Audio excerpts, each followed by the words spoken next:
Hi everybody, today we're going to talk about project handover. If you're a PM at some point of time in your career, you need to take a project from someone or give it to someone else. And we want this to go smooth, we want this to go risk-free, and we don't want that people start blaming or finger pointing after a few months. So here's a checklist on what we need to do.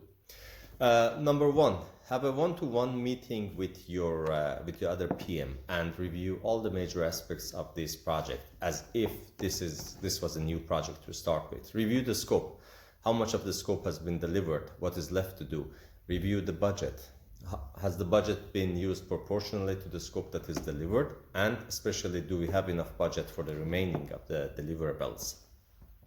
Time. Do we have enough time to fulfill the remaining scope? And of course the team, that if the team is in place and they're available to your project. When you covered all these four major items, then we can look at the other activities like quality and risk.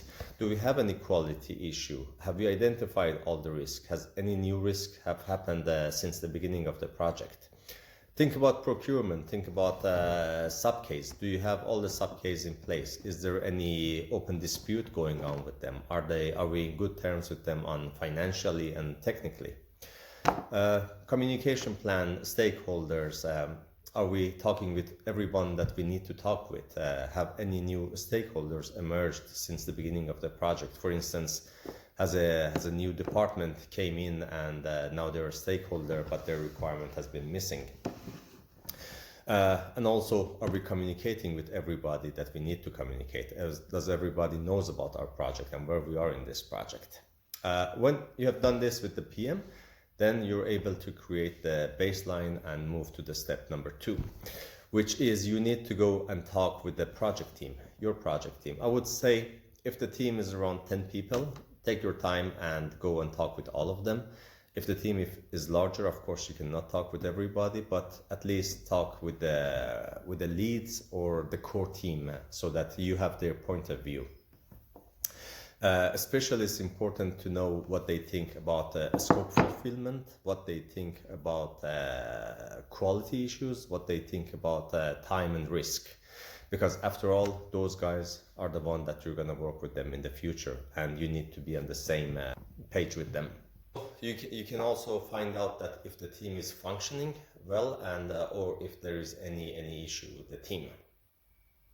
Now, with the input you got from the team, you can update your baseline, and now it's the time to go and talk with your internal project sponsors. You have to present them the situation of the project right now. It might be better or worse than what they expect, but it's very important for them to understand where we are in this project.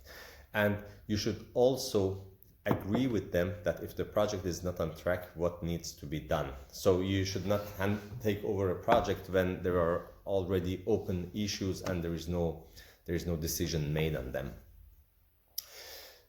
When you have done this, so you have talked with your PM, you have talked with the team, you have talked with the sponsors, now it's the time to go and sit down with the customer. Now in the customer meeting, it's up to you who you want to bring in, but at least I would say you need to have the customer PM, you need to have the key customer technical resources, and maybe some of their sponsors.